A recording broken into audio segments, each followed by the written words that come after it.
Assalamualaikum warahmatullahi wabarakatuh. Kembali lagi di channel Amin JH. Kali ini saya akan sedikit membahas tentang kabar baik yang disampaikan oleh Menteri Pendidikan ya, di mana di kabar baik tersebut yaitu tentang pengangkatan P3K untuk guru-guru honorer yang ada di lingkungan Kementerian Pendidikan. Baik Bapak Ibu, ini santai sedikit untuk soal-soal di mana tentang soal P3K ya Bapak Ibu ya. Nah, di sini kita akan bahas sedikit tentang kemampuan manajerial untuk soal-soal P3K kali ini. Oke Bapak Ibu, sebelum lanjut dan membahas soal-soal tersebut, alangkah baiknya Bapak Ibu untuk mengerjakan ibadah terlebih dahulu. Bagi yang beragama Islam, silahkan sholat sesuai dengan ketentuannya yang berlaku. Untuk yang non Muslim, silahkan beribadah sesuai dengan keyakinannya masing-masing. Di sini ada beberapa soal, ada 100 soal kurang lebihnya ya Bapak Ibu ya, di dalam soal P3K kali ini. Yang pertama tentang soal kemampuan manajerial. Yang nomor 1, bagaimana Anda membagi tugas kepada rekan dan bawahan Anda? Jawabannya, saya membaginya sesuai dengan keahlian dan keterampilan. Ya, harus sesuai dengan keahlian dan keterampilannya ya Bapak Ibu ya. Jangan yang tidak sesuai ahlinya Bapak Ibu kasih pekerjaan seperti itu. Harus sesuai keahlian dan keterampilannya. Yang kedua, apakah Anda membuat daftar harian urgensi dan prioritas dan pekerjaan? Jawabannya, saya mencatat untuk pertimbangan, sasaran, dan deadline. Jadi harus terukur ya Bapak Ibu ya. Yang ketiga, apakah Anda sebagai seorang pemimpin mendelegasikan tugas kepada staf Anda? Jawabannya A, saya mendelegasikan semua tugas kepada semua staf dan saya sebagai pengontrol dan pengawas, karena manajerial seorang pemimpin harus seperti itu ya.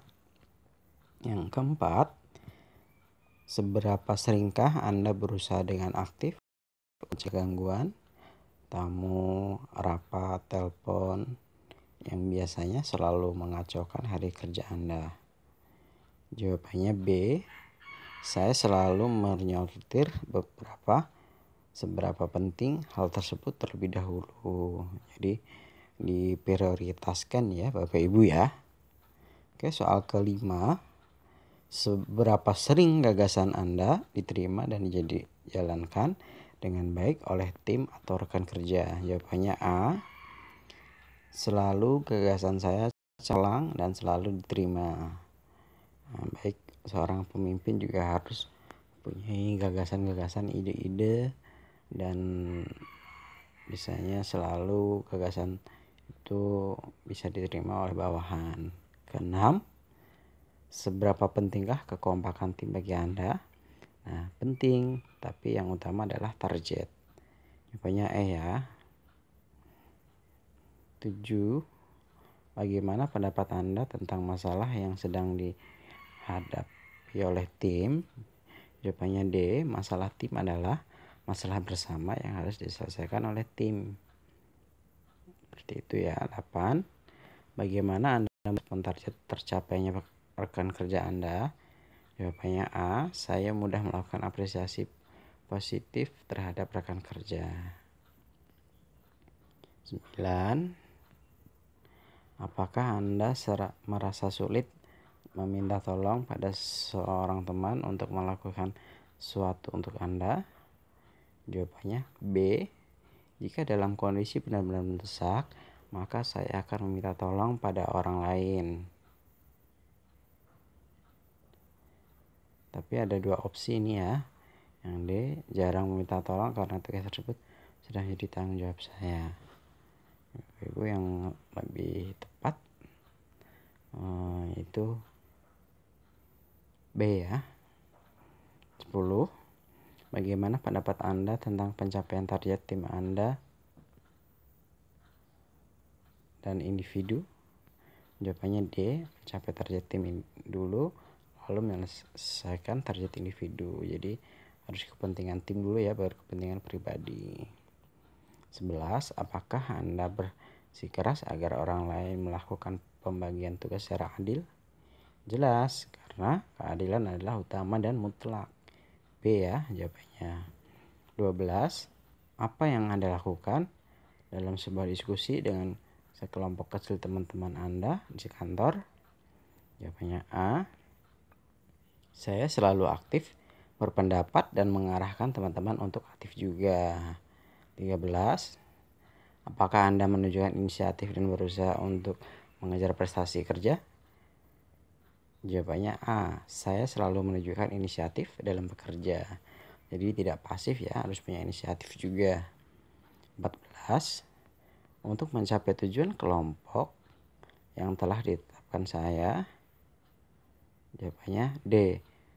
Menstimulasi orang lain untuk mau bekerja dengan baik. 15. Dengan dana terbatas, Anda diminta oleh atasan untuk mengadakan kegiatan di kantor. Beberapa pendahulu Anda tidak terlalu sukses melaksanakan kegiatan tersebut karena adanya reduced budget policy atau minim dananya ya. Reaksi Anda ketika menerima tugas tersebut?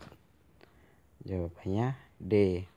Menerima tugas tersebut kemudian mengajak rekan-rekan kerja untuk mendiskusikan berbagai alternatif cara menyelesaikan tugas tersebut. 16. Prosedur kerja yang baik menurut Anda adalah jawabannya ya, melakukan inovasi secara berkelanjutan agar prosedur kerja semakin efektif dan efisien. 17. Saya tergolong orang yang kreatif karena saya, jawabannya B, senang menghasilkan karya-karya intelektual yang bermanfaat. Kayak admin ini ya contohnya ya. 18. Vendor atau pihak ketiga melaporkan bahwa proyek yang sedang dikerjakan tidak mencapai target tepat waktu. Tindakan yang saya lakukan adalah D. Meminta bukti yang lengkap untuk dilaporkan kepada atasan bahwa vendor kurang baik. 19. Anda adalah karyawan yang memiliki kompetensi di bidang pemasaran dan dipercaya untuk memimpin tim kurang produktif. Usia mereka jauh lebih tua daripada Anda. Bagaimana strategi Anda? Strateginya yaitu ya, mendiskusikan apa hambatan selama ini dan mencari solusi bersama secara mengevaluasi secara rutin. 20. Anda mendapat klien yang sangat kritis terhadap hasil kerja Anda. Menghadapi klien tersebut, B ya jawabannya, bernegosiasi dengan klien Anda. Tidak semua permintaannya dapat dipenuhi. Oke ya Bapak Ibu, bisa baca-baca sendiri untuk soal selanjutnya ya. Itu yang digaris tebalkan atau ditebalkan hurufnya itu jawabannya ya. Bapak Ibu bisa untuk membaca-baca dan belajar sendiri. Semoga ini bermanfaat dan semoga juga Bapak Ibu bisa lulus untuk mengerjakan soal-soal P3K dan semoga berkah. Soalnya nanti bisa Bapak Ibu dapatkan di kolom deskripsi. Ini saya hanya share untuk teman-teman untuk memudahkan belajar. Semoga berhasil. Kurang lebihnya seperti itu. Mohon bantuan untuk subscribe. Terima kasih. Assalamualaikum warahmatullahi wabarakatuh.